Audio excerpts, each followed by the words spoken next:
This is Teaching to the Test Pattern. Hey, buddy, welcome to Teaching to the Test Pattern. I'm Tom White, your host. And on today's show, a good friend of mine, Paul Terpstra from Klover Products. Klover Products does a ton of work in the audio realm, primarily on parabolic microphones. And you may remember parabolas from your math classes in high school. Definitely going to come back and use that knowledge as you develop a basic understanding of parabolic microphones and how they can improve your broadcast productions, no matter where you are or what you're doing.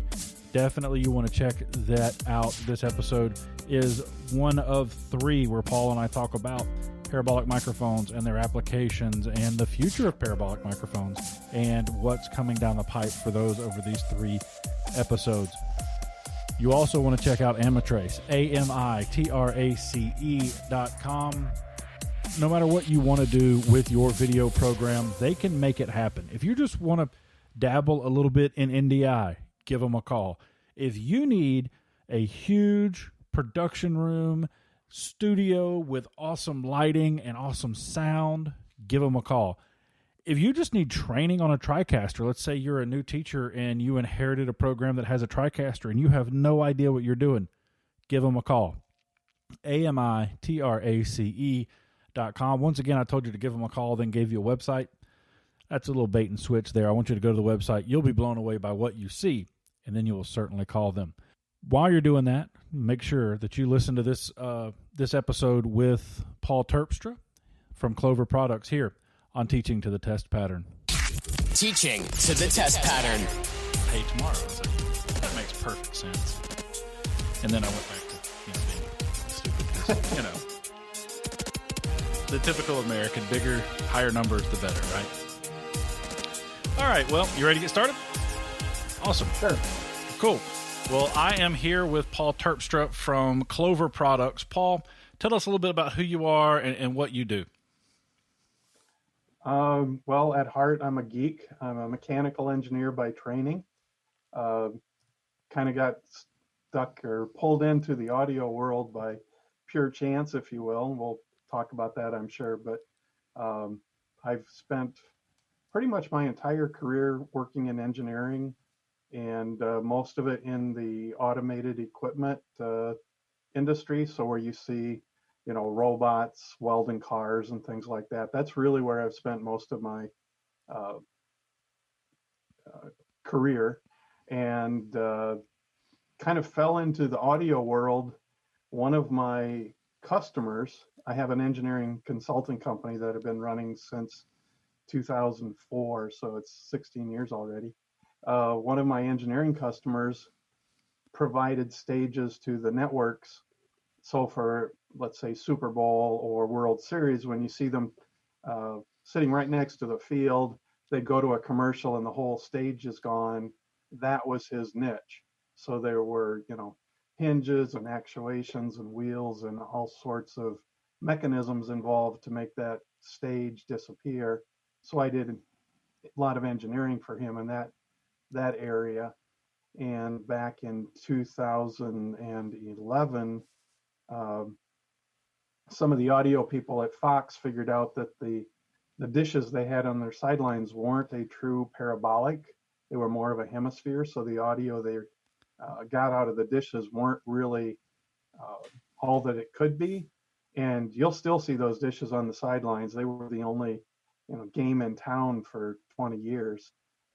So Fox went and asked that company if they'd be interested in making a dish that was a true parabolic, and he was kind of an old cantankerous guy and told him to go fly a kite. So they went to all their vendors and asked them if anybody was interested in making a parabolic microphone, and one of the vendors that Fox asked was my customer. So I designed this parabolic microphone, did the research and figured out the physics behind it, and we built a prototype and toward the end of 2011, and they used it for about half the NFL season, and came back in the spring and said, we want 50 for next year. And I was like, oh, okay, what do we do now? Because it wasn't an engineering project, and it wasn't the stages that my customer, was used to dealing with. So we, sat down and talked a while and decided to form Klover Products as a separate company with my running the day-to-day operations and him having all the contacts in the television world. So that's how Klover Products came into being. Not an audio engineer by training, but I've done an awful lot of learning over the last 7-8 years now. So I ran into you because I found the Sound Shark, and we'll get into what the Sound Shark is later. And you say parabolic. Explain a parabolic mic to someone who's never heard it before. Okay. Most people are familiar with a parabolic microphone because they're the big Tupperware bowls that you see on the sidelines of the NFL games. But basically, they're a satellite dish for sound energy. They collect all the sound energy from a large area and focus it onto one single point. Then you put what's typically called a microphone, an electronic element at that focus point, and you get a huge amplification. So that's really what a parabolic is. But again, it's all based on the shape of that dish. Just like a satellite dish has a very specific shape, the collector of a parabolic has to have a very specific and controlled shape. So you mentioned that Fox was using a hemisphere mic and a parabolic mic. So what is the difference between the two? They kind of look the same, right? Yeah, if you don't look too close, they appear to be the same. But we have a quote on our website from pretty much the lead audio guy for Fox Sports that says, we hear things now after switching to our true parabolic that they never thought were possible with the old. Basically, if you think of like a dirty mirror or a mirror that's distorted or not flat, you have light from different areas reflecting back. So if the dish isn't a true parabolic, sound energy from different areas, it's going to hit that microphone at the same time, and it gets garbled. And I guess maybe the best example is we get as much amplification with our dish that's 16 inches in diameter that they got with a dish that was 26 inches in diameter. Gotcha. So, and we're obviously in a non-visible medium right now on the podcast, but how does it work? I mean, why does it work so well? Because I'll admit, when I got my Sound Shark, I was used to a shotgun, and I was like, well, this is going to be the same. And I took it out the first time and was filming baseball, and I remember a runner going in, they were stealing second, and they slid, and I heard a sound I'd never heard before, and I paid attention the next couple of times, and I realized that I could actually hear the player's uniform sliding. It wasn't just the whoosh of a slide. It was a richer sound. How does it work so well? Well, you said some of the people that you are, making this podcast for are math teachers that, got pulled into making videos and teaching kids how to make videos. It all boils down to the curve that we call a parabola. It's the mathematical equation. And somewhere in the Roman ages, I think it was, a mathematician figured out that with a parabolic curve that follows the graphical curve of a parabolic equation, anything that comes from directly in front of that dish will be reflected onto one single point.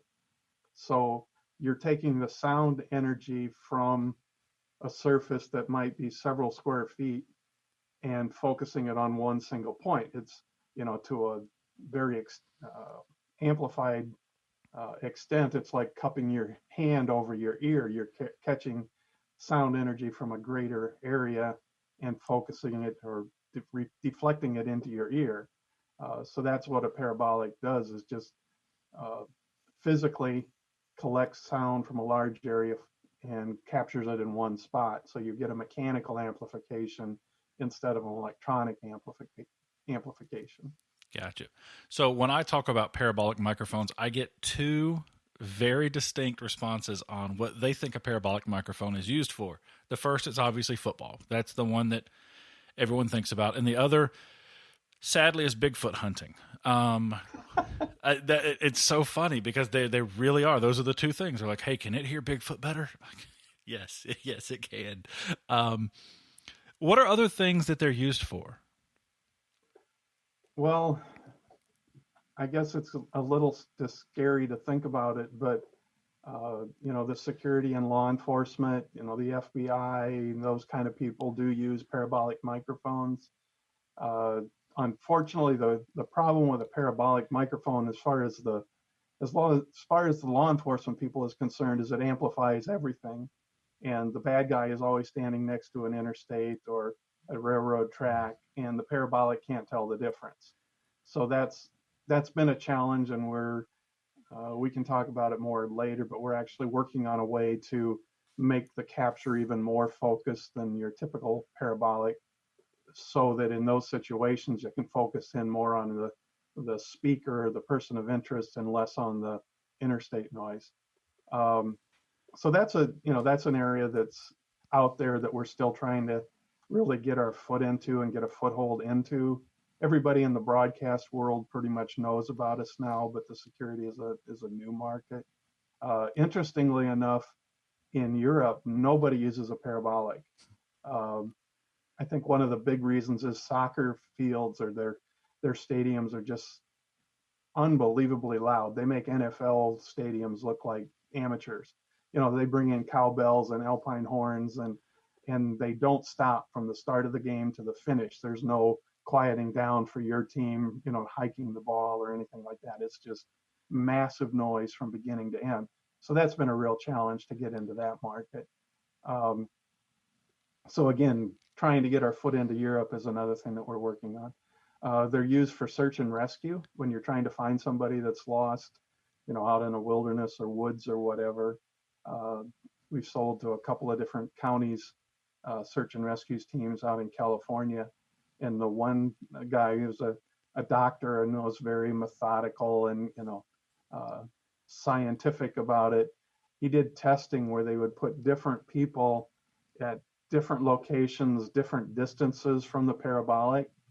And from over a mile away, they were able to tell what the person was calling out over 90% of the time. Wow. So again, they could, get one bead on them, figure out what angle they're at, move to a second position, and then triangulate and pretty much walk right to the guy instead of wandering back and forth through the wilderness. So that's one that, obviously we'd like to see expand, but it's a kind of an interesting one that gives you a warm feeling when you hear people using it for that. Absolutely. There's a lot of bird watchers, people that go out into the woods and want to hear I haven't gotten the red-breasted, duck-footed, whatever. And the bird watchers are very, very serious. I mean, they'll fly all over the world and spend all sorts of money and buy these, super expensive telephoto lenses to take pictures. But there's only so many things you can do as far as hearing the birds, and parabolics are a big tool in that. Probably one of the most interesting is just recently we were contacted by a lab. It's some subsidiary, works for the Department of Energy at some point, somehow or another. Mm-hmm. And they are they're going to buy more, but they bought one to listen for mechanical noises that are out of place in a shipyard. We're assuming it's like leaking high pressure air or steam or a grinding bearing, things like that. And again, because it's directional, you can tell, okay, it's that machine over there or that ship or whatever. So we get all sorts of strange calls and applications. See, the only thing I ever think of is sports. I mean, and right. Teaching to the prior test to talking pattern. to Paul today, I only thought of parabolic microphones for sports. You see them on the sideline of football games. You hear about them, being used all over the world. I only thought about them for sports. And I remember as a kid, the little spy kits that had the kind. I guess it was an attempt at a very cheap parabolic microphone where you could eavesdrop on your neighbors or what have you. I never did that. I just used it to to really just harass people and act like I did. But yeah, definitely parabolic microphones are pretty awesome. We've got 2 more episodes here with Paul Terpstra, and we'll get deeper into what parabolics are and how they work and some different applications and who's using them as we go through the next 2 parts of this conversation. If you're just hanging around doing nothing, dreaming about what you want to do with your video program, just take a couple minutes. Amatrace, AMITRACE.com. Go check those guys out today. They can definitely help you with whatever you're trying to do with your program. Again, if you're just trying to dabble in some NDI, call them. Figure out what you need to do. They'll take care of you. Have a great day, and as always, go make some awesome. Teaching to the test pattern.